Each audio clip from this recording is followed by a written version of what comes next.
창세기 11장 31절에서 12장 9절.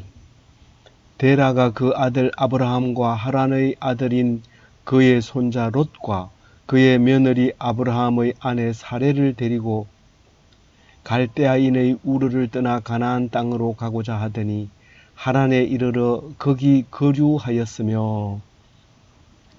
오늘은 아브라함이 가나안 땅으로 들어가는 이야기를 하고 있습니다. 여기서 31절의 말씀이 히브리인이라는 단어가 나오기 발생하는 이야기를 하고 있습니다. 데라는 그 아버지 나홀이 죽고 아들 하란이 죽으면서 이제 온 식구를 데리고 갈대아인의 땅 우르를 떠납니다. 갈대아인의 땅이라고 왜 이름을 그렇게 꼭 불러야 되느냐? 갈대아인은 함의 족속들이고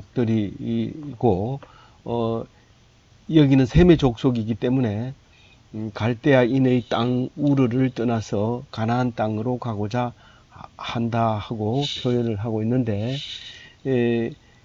그들은 유브라데 강을 건너서 와야 됐고 그 동쪽에서 와야 됐기 때문에 강 건너온 사람들이라 해서 히브리인이라고 이름을 붙이는 그런 이유가 됐습니다. 그래서 우르를 떠나서 거기에 있는 그 선조들 다 살아 있습니다. 다 노아까지 몇 대 선조까지 다 살아 있는데, 오직 이 집은 데라는 사실은 망해버린 거죠. 아버지도 죽고 아들도 죽고, 데라는 깊은 상처를 안고 이제 그 남은 아들 아브라함과 또 남은 아버지 이름을 따서 지은 나홀을 데리고 이렇게 출발합니다. 그때 이제 나홀도 장가를 갔고 그 아브라함도 장가를 갔고 또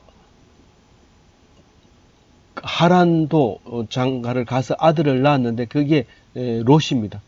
아마 이게 안고 따라온 게 아니라서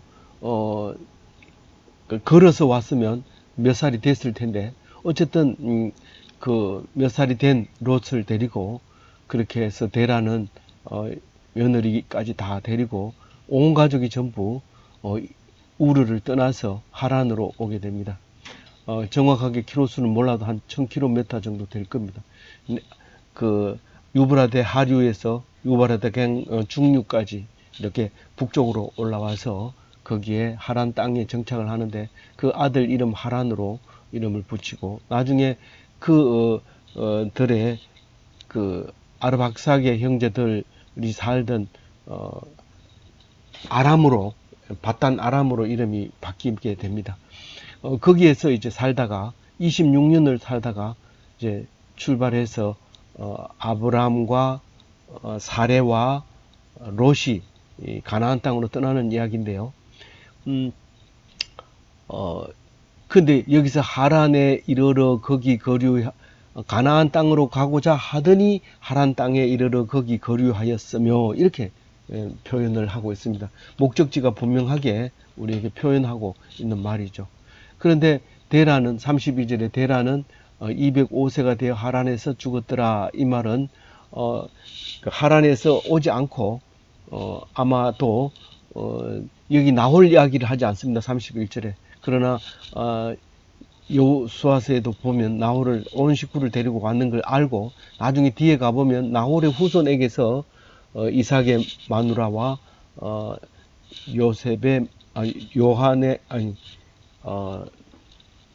야곱의 이삭과 야곱의 마누라를 그 나홀의 후손에게서 이제 얻게 됩니다. 그렇게 됨으로써 그 사람들이 남고 세 사람만 출발했다는 걸 알 수 있습니다. 나이로 따져보면 205세는 하란 땅을 떠나고 60년 있다가 죽게 되는 것입니다. 데라는 아브라함이 떠나고 60년 더 있다가 하란에서 더 있다가 죽게 된다 하는 말을 32절에 하고 있습니다. 그리고 이제 이 12장 1절에서 하나님과 아브라함 사이에 약속하는 이야기가 1절, 2절, 3절에 나와 있습니다. 1절, 너는 너의 1절 말씀, 여호와께서 아브라함에게 이르시되 너는 너의 고향 친척과 아비 집을 떠나 내가 네게 보여줄 땅으로 가라. 친척과 아비 집을 떠나, 고향과 친척과 아비 집을 떠나, 이 말은 26년 동안 살은 고향 하란 땅을 말하느냐, 아니면 우르 땅을 말하느냐. 그것은 나중에 뒤에 가보면 갈대아 우르를 아브라함이 떠났다고 말함으로써 이게 우르일 수도 있지만 가나안 땅의 친척들 아버지 다 놔두고 출발하는 게 그쪽에 우르를 떠나는 것도 그렇지만은 여기도 그렇게 친척들을 다 놔두고 떠나는 땅이 아브라함 입장에서는 아브라함이 이제 뭡니까 인솔자가 되는 거잖아요. 지금까지는 데라가 인솔을 했지만 지금은 26년 지난 뒤에는 이제 아브라함이 인솔해서 마누라와 조카를 데리고 이제 떠나는 이야기죠. 2절에 보면 내가 너로 큰 민족을 이루고 내게 복을 주어 내 이름을 창대하게 하리니 너는 복이 될지라. 이렇게 하나님이 아브라함 보고 말할 때 이걸 그냥 그런 성경책에 그런 게 있었구나 이렇게 듣는 게 아니라 내 소리로 듣게 됩니다. 고향을 떠나라고. 내가 고향 떠나면 죽는 줄 알았는데, 친척 떠나라고. 친척 떠나면 안 되는 줄 알았는데, 아버지 집을 떠나라고. 떠나면 안 되는 줄 알았는데, 딸이 시집갈 때는 울죠. 왜냐하면 아버지 집에서 영원히 살 것 같이 그렇게 살았는데, 이제는 딴 집에 가서 산다는 게 울 수밖에 없는 거죠. 그 아브라함의 심정이 그와 같은 거예요.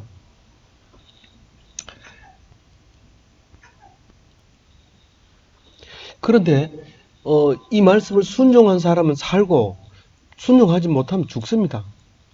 아무리 살고 싶어도 하라 할 때 해야 됩니다. 안 그러면 그만 죽어버리고 썩어버리고 열매가 없습니다. 가라 할 때, 시집 가라 할 때 가야 아프고 힘들고 어렵지만 가서 열매를 맺고 또 아버지 집과 같은 그런 집을 만드는 거죠. 그래서 2절에 보면 내가 너로 큰 민족을 이루고 복을 주어 내 이름을 창대하게 하리라. 니는 복이 될지라, 복의 근원이 될지라. 그래서 우리는 복의 통로가 될지라. 뭐 이렇게 생각합니다만은 오늘 개역 개정을 보면 그대로 너는 복이 될지라. 그 복, 아브라함이 그 복을 표현하고 있는 거죠. 복의 통로도 아니고 복의 근원도 아니고 복이 되는 게 개역 개정의 번역이 맞죠. 그러면 이게 무슨 복이냐? 그 얘기를 이제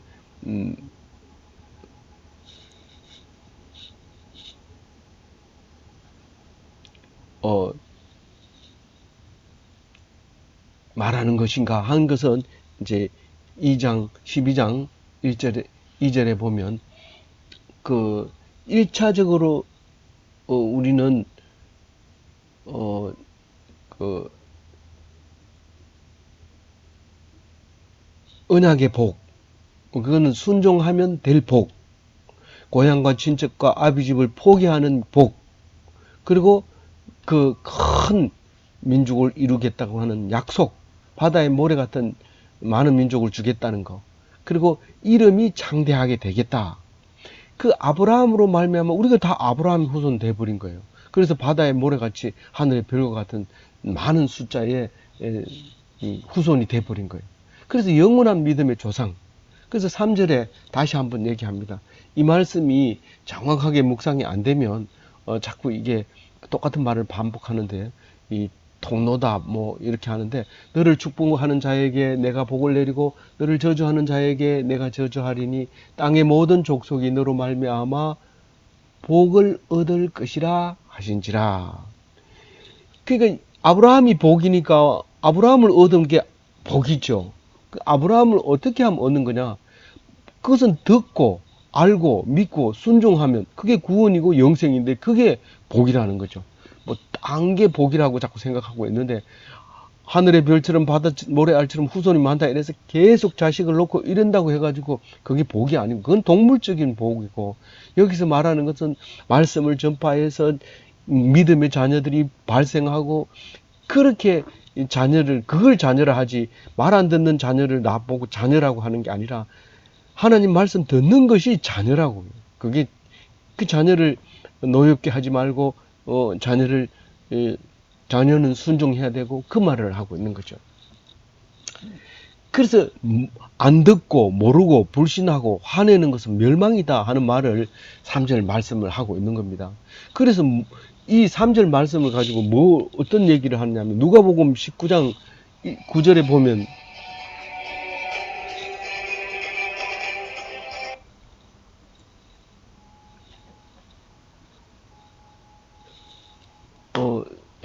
그 19절에 보면은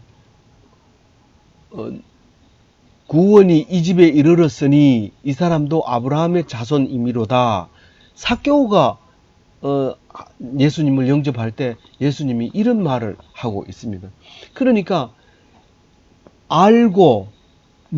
듣고 알고 믿고 순종하면 그게 구원이고 영생인데, 그게 삭개오에게 너는 믿음으로 구원을 얻었다 이런 말을 그렇게 표현한 거죠.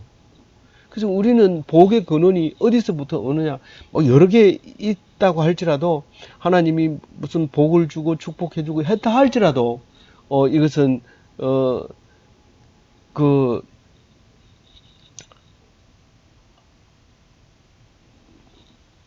진짜 복이 아니라 하나님께 순종하는 것만 복이다. 순종하려면 믿어야 되고, 믿으려면 알아야 되고, 알려면 들어야 됩니다. 그게 복인지 모르고 계속 딴짓만 하고 있는데, 꼭 말씀으로도 그렇게 믿으시기를 바랍니다. 4절에 보면 말씀에 순종하는 아브라함의 복에 대해서 그대로 얘기하고 있습니다. 이에 아브라함이 여호와의 말씀을 따라갔고 롯도 그와 함께 갔으며 아브라함이 하란을 떠날 때 75세였더라. 그 나이로 따지면 75세, 26년 동안 하란에 살았다는 걸 알 수 있습니다. 5절에 아브라함이 그의 조카 사레와 그의 아내 사레와 조카 롯과 하란에서 모든 소유와 얻은 사람들을 끌고 가나안 땅으로 가려고 떠나서 마침내 가나안 땅에 들어갔더라. 갈 때 26년 동안 거기 하란 땅에서 벌었던 가축들, 그리고 농사는 지었다는 말 안 하지만 가축이 늘어났을 거예요. 하란 땅에 살기 좋은 땅이니까. 지금도 거기 시리아 그 전쟁이 일어나는 그곳이죠. 거기 땅이 비옥하고 오래된 땅이죠. 그런데 그 땅에서 돈을 벌어서, 그래도 돈이 있다 해서 그 사는 게 아니라 하나님이 인도하는 대로 가야 됩니다. 그래서 우리는 가나안 땅으로 가니까 잘 살게 됐어요. 안 됩니다. 가뭄이 들어서 거기 못 살게 됩니다. 그래서 계속 내려가서 남쪽으로 내려가서 이집트로 가게 되는데, 그 애굽으로 간 게 이제 내일 얘기에 묵상하겠지만, 오늘 그 가나안 땅으로, 하란 땅을 좋은 땅, 아버지가 있고 돈도 있고 살기도 좋고 그런데도 불구하고 떠납니다. 우르에서도 떠났는데 하란 땅에도 떠납니다. 그게 쉽게 떠날 수 있는 거죠. 한번 벌써 떠나는 게 이골이 박힌 거죠. 나그네로 사는 것이. 그래서 고향을 나중에는 계속 사모하게 되죠. 그러다가 그 고향이 이제 뭡니까?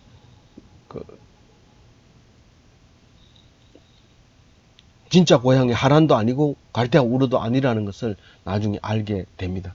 그래서 하나님 나라다 이렇게 발표하는데, 그게 우리의 아브라함의 신앙을 따라가는 거죠.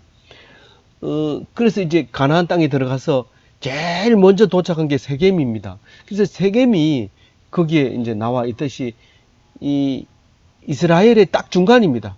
단에서 보엘세바까지 딱 중간에 딱 도착을 합니다. 그래서 최초 정착지이면서 중간이면서 결국은 영원히 이스라엘 땅의 중심이 됩니다. 그런데 지금은 그게 이슬람이 꽉 자리를 잡고 있어서 우리는 성지 순례도 가지 못합니다. 세겜 땅에 가지 못하지만 어쨌든 아브라함이 제일 먼저 도착을 하고, 야곱도 우리 이스라엘이라고 하는 야곱도 제일 먼저 11 아들을 두고 얻어가지고 도착한 곳이 그 세겜에 딱 도착을 합니다.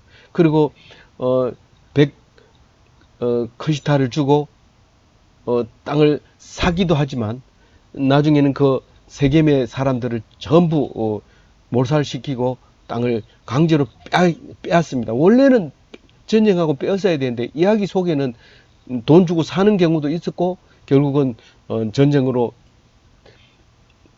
쏘기기는 했지만 차지하는 게 나옵니다. 그래서 무력으로 빼앗은 땅이 정상적인 겁니다. 그게 확실한 자기 땅입니다. 하나님 주신 거라고 믿고 있기 때문에. 근데 이 예루살렘은 약간 남쪽에 있죠. 65km 북단에 세겜이 있는 겁니다. 그리고 이 세겜에는 요셉도 출애굽도 요셉도 그 뼈를 거기다 묻습니다. 전설로는 12 아들을 전부 다 거기에 묻었다고 얘기를 하는데, 또 아니라고 하는 사람도 있기 때문에 정확하게는 모릅니다. 나중에 이제 예수님이 오셔서 수가성 여인을 만날 때 그 수가성이 바로 세겜이라는 사실을 이제 알 수 있게 됩니다. 그래서 이제 어디입니까? 6절에 세겜 땅에 딱 도착해서 제일 먼저 상수리 나무 아래에 딱 도착을 합니다. 그리고 이제 7절에 아브라함이 에게 하나님이 나타나서 내가 이 땅을 네 자손에게 주리라. 그래서 이 중심이다, 여기가 중심이다, 위쪽 아래쪽 전부 다 네 거다. 그래서 이제 이스라엘의 중심에다 딱 갖다 놓고 보여주시는 것이죠. 그래서 거기다 제단을 쌓고 이제 하나님께 제사를 올립니다. 그래서 착한 사람이죠. 착할 선자를 보면 제단 위에다가 불을 해놓고 그 위에 양을 얹는 게 착할 선자인데, 제일 잘한 것이 하나님 앞에 제단을 쌓는 겁니다. 우리가 하루 중에 제일 잘했는 게 제단 쌓는 겁니다. 하루 중에 제일 잘한 게 묵상한 겁니다. 하나님 말씀 읽고 묵상하고 그것을 나누는 것. 그 제사를 지내고 나서는 나누어야 되죠. 그 제사 음식을 먹고 나누어야 됩니다. 그게 최고 잘한 것이다, 하루 중에서. 그런 말이고요. 8절에 보면 거기서 베델 동쪽 산으로 옮겨 장막을 치니 서쪽은 베델이요 동쪽은 아이라. 그가 그곳에서 여호와께 제단을 쌓고 여호와의 이름을 부르더니. 이게 남쪽에 있습니다. 베델과 아이는. 그 베델과 아이 사이에다가 장막을 쳤어요. 그 점점 남방으로, 이제 9절에도 보면 점점 남방으로 내려가는 걸로 나와 있는데, 거기서 몇 킬로 떨어졌는지 정확하게 모르지만 그 그림에 나와 있듯이 남쪽으로 내려가서 베델과 아이 사이에 딱 정복합니다. 그 여호수아가 출애굽해가지고 우리 하나님이 주신 땅으로 가자 할 때 제일 먼저 이제 베델과 아이 성에서 실패를 하죠. 여리고 성은 하나님이 내가 너와 함께 하겠다, 그런 의미로 여리고성을 줍니다. 거기 여리고성을 만날 때 그냥 들어간 게 아니라 하나님의 군대가 있는 것을 만납니다. 여호수아가 만나서 여리고성은 이렇게 정복하는, 이 가나안 땅은 이렇게 정복하는 거야 하면서 여리고성을 무너뜨리는데, 무력으로 하지 않고 오직 소리를 지르고 하나님 말씀에 순종함으로써 여리고성이 무너지는 것을 보여주고, 또 바로 잘못 이해해서, 하나님의 뜻을 잘못 이해해서 아이성을 공격했지만 아이성에게 실패를 합니다. 그래서 대표 한 사람을 죽임으로써 하나님이 용서하게 되는 그런 일이 생기게 되죠. 그래서 남쪽으로 내려가는 이야기가 나오게 됩니다. 그 표를 보면서 잘 이해해 주시면 훨씬 다음 묵상에도 도움이 될 것 같습니다. 아무쪼록 오늘 말씀은 말씀을 귀 기울여 듣고 그것을 알고 그리고 믿고 순종해서 구원 얻는 거, 그게 우리 겁니다. 그리고 그게 바로 제사 드리는 겁니다. 다른 게 아니라 그게 하나님 앞에 양을 바치는 겁니다. 불을 해놓고 바치고 같이 나누는 겁니다. 아무쪼록 아브라함의 복을 다 받는 멋진 기독교인이 되시기 바랍니다.